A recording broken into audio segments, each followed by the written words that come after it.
Magandang hapon po sa inyo, Alexander Lexter. Jules, first time she spoke up despite the issue that she's not involved in.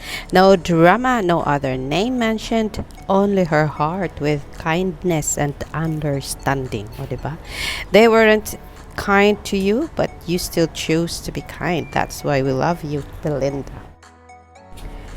Ang sabi ni Belle sa kanyang Instagram post, "Hi all, I call on everyone to let go of the negativity and hate that's been going around.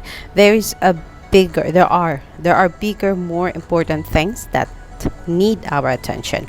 Let's choose kindness, patience, and understanding." Yan po ang sabi ni Belle.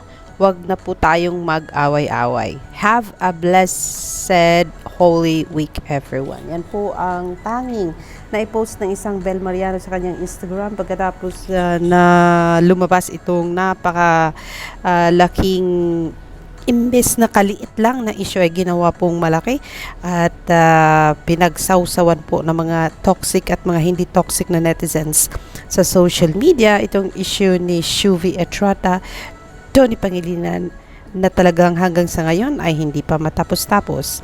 Yes po, Holy Week na po. Martes Santo na po para sa lahat, kaya siguro it's high time para magnilay-nilay ang lahat at pag-isipan kung kailangan pa ba natin gawin itong malaki, o di ba? Both naman sila parehong may movie. Ito nga at ilalabas na itong movie ni Shuvi sa April 16.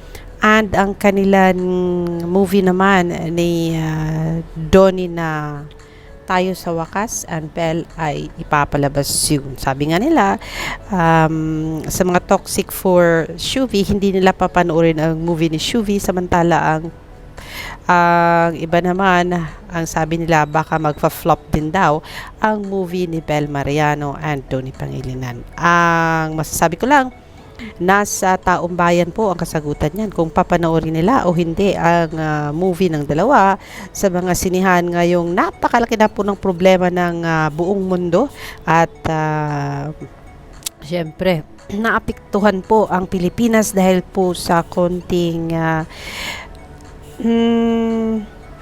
konting-konti na lang ang sabi nila ang gasolina sa Pilipinas, kung kaya nagtaasan na lahat po ng mga bilihin sa Pilipinas. So imbes na pagchikahan ang problemang showbizlandia ni Belle, Shuvi at Donnie, naku, bakit hindi na lang po kayo mag-focus, maghanap ng pera para kinabukasan ay mabili kayong mga bigas para sa mga anak nyo at may pagsasaluhan kayo sa inyong mesa po, o diba, sa inyong hapag. This is Alexander Lexter Jules. Happy Tuesday ba, everybody? At stay safe, everyone.